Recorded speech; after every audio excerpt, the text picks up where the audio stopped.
Comment faire lorsqu'une réunion se passe mal? Eh bien justement, dans cet épisode, on va parler avec Antoine comment avoir des outils pour essayer de collecter du feedback. Je suis Jean-Pierre Lambert, coach agile indépendant et j'anime Scrum Life, la série YouTube qui parle des équipes agiles sans détour. Et si c'est le genre de sujet qui vous intéresse, abonnez-vous! Et alors pour parler de ce sujet, j'ai avec moi Antoine. Antoine, est-ce que tu peux te présenter brièvement? Salut Jean-Pierre. Alors déjà, je suis un fan de la première heure de Scrum Life. Moi, je suis coach sur la partie DevOps et architecte cloud quand je suis sur le terrain.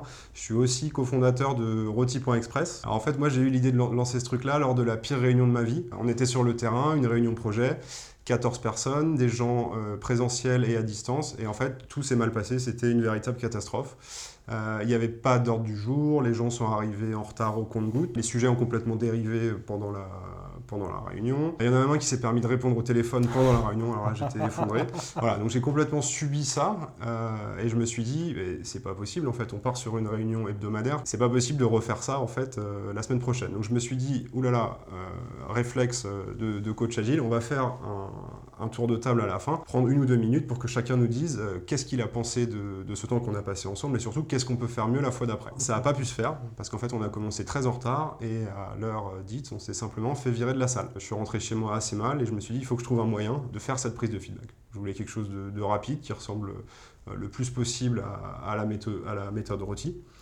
J'ai regardé un peu sur internet, j'ai rien trouvé.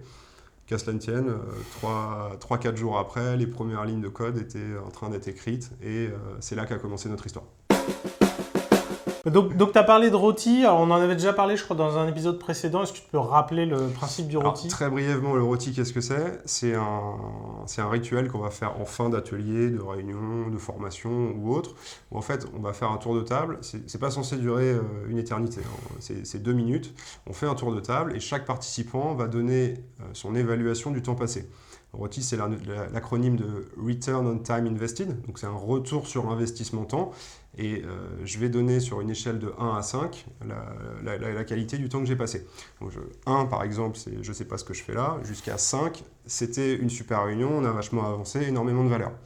On agrémente ça d'un commentaire rapide. Alors l'idée, c'est pas de raconter sa vie, c'est juste de pouvoir expliquer qu'est-ce qui pourrait être mieux fait la prochaine fois. On fait un tour de table comme ça, c'est un peu comme le Shifumi, là, et je vais faire comme ça, je vais dire, bah voilà, moi Antoine, j'ai mis 3, parce que je trouve que globalement la réunion n'était pas si mal, cependant il manquait les bonnes personnes pour prendre des décisions, ce qui fait qu'on n'a pas vraiment avancé. Ok, next. Voilà. Et on fait le tour comme ça, l'animateur recueille ses feedbacks et armé de tout ça, il s'en sert pour améliorer les choses la fois d'après. Le fait de faire des rotis, il y a une partie évaluation quantitative où effectivement je vais mettre une note, alors j'aime pas trop le mot note, je préfère dire évaluation, pour jauger le temps que j'ai passé, par exemple dans cette réunion. Ce qui est important là-dedans, c'est pas l'évaluation. C'est pas regarder, j'ai eu 1 étoile, j'ai eu 5 étoiles. Ça, à la limite, on s'en fiche un petit peu. Ce qui est important là-dedans, c'est le feedback. Le feedback, c'est ce qui va vous servir et ce qui va nourrir tout ce qui est amélioration continue. Voilà. Il y a un mec qui s'appelle Oscaro Lopez, qui est un sombre inconnu et qui travaille dans une usine Coca-Cola, qui a dit Once you start measuring, you start improving. À partir du moment où tu commences à mesurer, tu commences à t'améliorer. On s'intéresse à la mesure, mais derrière, surtout, on s'intéresse à ce que la personne a raconté dans son commentaire pour voir qu'est-ce qui peut être fait mieux la prochaine fois. Donc là, tu commences à tirer le trait de le feedback, la mesure, l'amélioration. Ouais. Donc en fait, le sujet est beaucoup plus large. Il y a un véritable sujet et un vrai enjeu autour du feedback. Si on revient à la définition de feedback, on pourrait le traduire par retour d'information. Ouais. Il y a une fille qui s'appelle Sylvie Muffang qui dit « le feedback, c'est ce qui nourrit en retour ». Et effectivement, c'est quelque chose qu'on offre. Il y en a qui disent aussi le feedback est un cadeau. C'est extrêmement difficile en fait de se faire un auto-feedback. Si par exemple moi je vais donner une présentation quelque part, la première chose que je vais faire à la fin de ma présentation, c'est sortir, aller voir mes collègues et dire bah alors Jean-Pierre, tu m'as regardé, qu'est-ce que tu en as pensé, est-ce que j'étais bien, etc. Donc c'est quelque chose en fait dont on a besoin au quotidien pour progresser. J'ai même presque envie de dire c'est un catalyseur de progrès en fait. Le fait qu'une personne externe nous donne son ressenti par rapport à quelque chose qu'on a fait, c'est quelque chose qui va nous aider à progresser plus vite. Voilà. Donc nous ce qu'on cherche à faire c'est faciliter cette collecte de feedback pour enclencher cette démarche de progrès. Et clairement, c'est au cœur de toutes les approches agiles, lean et compagnie. Oui, alors complètement. Le feedback, si on regarde un petit peu, pourquoi quand on fait par exemple du Scrum, on fait une démo, une rétro? Eh ben, en fait, ce dont on a besoin, c'est voir les utilisateurs finaux pour leur demander leur feedback, justement, et qu'ils nous disent je trouve ça bien, je trouve ça pas bien, vous êtes en plein dedans ou pas. Et qu'on puisse après faire des actions pour changer ça. C'est exactement la même chose, par exemple, sur l'aspect Lean Startup, où on va chercher au plus tôt à confronter son produit au marché pour que le marché puisse nous donner son feedback. Et on pourra avoir ou pas ce qu'on appelle Product Market Fit, vérifier que ce qu'on est en train de développer et de proposer correspond aux attentes du marché. Ok, donc c'est vraiment important d'avoir ce feedback et à tous les niveaux. En fait, on est au stade où ça devient une culture. Ouais, effectivement. C'est un terme qui est assez à la mode. On parle de culture de feedback. Et il y a plein de gens assez influents comme Elon Musk, des mecs comme ça, qui disent j'aimerais bien instaurer dans ma boîte une culture de feedback. Je pense qu'avant tout, c'est quelque chose qui s'apprend. Déjà, il y a tout un art de demander un feedback, de donner un feedback qui soit pertinent, de recevoir un feedback, de savoir recevoir un feedback. Et à partir du moment où on en est là, on peut commencer à se dire tiens, ça va devenir quelque chose qui est dans l'ADN de l'organisation. C'est comme ça qu'on devient une organisation apprenante, à mon sens. Et c'est ça les bases de la mise en place d'une culture de feedback.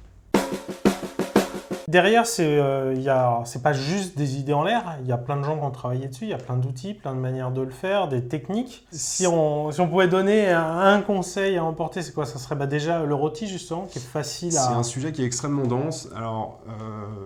Aujourd'hui, des demandes de feedback, on en reçoit dans tous les sens.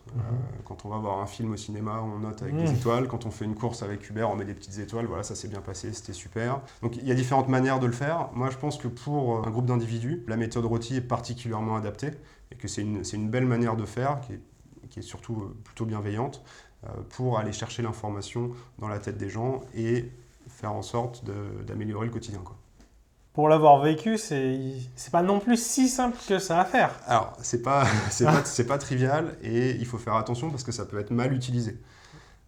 Donner son feedback, c'est pas un défouloir, par exemple. Il faut faire attention aux gens qui pourraient avoir des mauvaises attitudes ou laisser des commentaires qui soient négatifs, blesser les autres, etc. C'est pas ça le jeu. On est dans construire un cercle vertueux qui aide le groupe de personnes à s'améliorer. Donc, c'est important que l'animateur en fait, prenne le temps d'expliquer la démarche, pourquoi il le fait et quelles sont, entre guillemets, les règles du jeu pour faire ça correctement. Les règles du jeu, toujours important, poser le cadre. Voilà. Effectivement, moi, le genre de choses que j'ai pu connaître aussi, c'est la personne qui demande le feedback, donc qui demande un rôti et qui devient tout de suite très inquisitrice, quoi. C'est genre, mais pourquoi tu dis ça? Mais pas du tout, mais... Alors là, il y a plus une question de mindset et de posture, en fait. Pour faire ça correctement, je dois, moi, être capable de recevoir un feedback sans me froisser. Il y a des gens pour qui c'est un petit peu compliqué et qui n'ont pas forcément cette culture-là. Donc je dirais qu'il y a une petite partie un petit peu éducation autour de ça pour le faire. C'est pour ça que moi je travaille beaucoup avec les agilistes où quand on leur explique le concept de feedback, le rôti, etc., ils connaissent et ils vont l'utiliser de la bonne manière, j'ai envie de dire, d'entrée de jeu. Parce que sinon ça peut être effectivement un vrai désastre. Donc finalement, quelque part, une bonne règle, ça serait pour récolter du feedback, il faut déjà être prêt à en recevoir. Oui, il faut déjà être prêt à en recevoir, à se remettre en question et à se dire que des gens qui, par exemple, dans la hiérarchie seraient en dessous de moi, sont source de bonnes idées et que j'ai besoin en fait de les écouter et d'entendre le message qu'ils ont à me faire passer pour que moi-même et mon groupe puissions progresser, quoi. Tu peux peut-être nous rappeler du coup cet outil qui est dans la continuité du rôti dont on a fait le focus. La plateforme s'appelle rôti.express. Vous tapez ça directement dans le navigateur. C'est une application web. Donc, ça permet de faire du rôti en digital.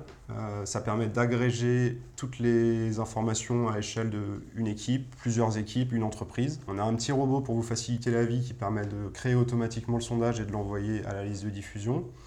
On a mis aussi en place une petite intelligence artificielle qui va analyser les commentaires et arriver à déterminer très vite si le commentaire est négatif, neutre ou positif. On a aussi tout un aspect temps réel qu'on utilise par exemple pendant les événements. Vous avez peut-être vu sur des gros événements. Voilà, faut prendre du feedback auprès de 200 personnes.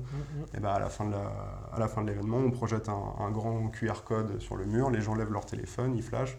30 secondes, Pas d'app à installer, pas de login, pas de mot de passe, juste du feedback. Prenez ça et en fait c'est une mine d'or pour le speaker et pour les organisateurs qui sont en général super intéressés de pouvoir récolter tout ça. Et c'est quoi là ce truc que tu tripotes depuis tout à l'heure? Montre-le nous. C'est un petit rôti, une petite peluche en forme de rôti qu'on va faire. Il y a l'adresse là du coup dessus. Et il y a l'adresse qui est écrite dessus. Voilà, magnifique. Ouais. Oui, bah oui, parce que du coup, forcément, rôti en français, un rôti, c'est un rôti. Du coup, le logo. Ouais, alors on a volontairement choisi un logo un petit peu décalé pour traiter un problème qui ne l'est pas forcément en entreprise. Et ça plaît bien. En général, les gens se rappellent de nous. Et il y en a beaucoup qui me demandent est-ce que je peux avoir un sticker, une peluche, un machin. Ah, c'est clair, voilà. C'est stylé, hein. Donc je les distribue. Si ce qu'on vous a raconté vous a intéressé et que vous avez envie d'essayer, nous, on offre régulièrement des licences pour les coachs agiles, Scrum Master, enfin toute cette population connotée agile. Donc, pouce vert chez Jean-Pierre, envoyez-moi un petit mail sur l'adresse survey@roti.express et j'offrirai des licences aux 100 premiers. J'espère que vous avez apprécié cet épisode. Si c'est le cas, partagez-le autour de vous avec vos collègues, mais partagez-le aussi sur les réseaux sociaux. Et puis, laissez-nous du feedback justement avec des pouces et puis avec des commentaires. Et puis, si vous mettez des commentaires, je pense qu'Antoine, il viendra aussi, il participera, il répondra à vos feedbacks. Tout à fait. Merci Antoine. Je prendrai soin de vous écouter et de répondre à toutes vos questions. Voilà. Voilà, et puis je vous dis à la semaine prochaine. Pensez à vous abonner, hein. Salut! Allez, salut! Merci Jean-Pierre. À bientôt.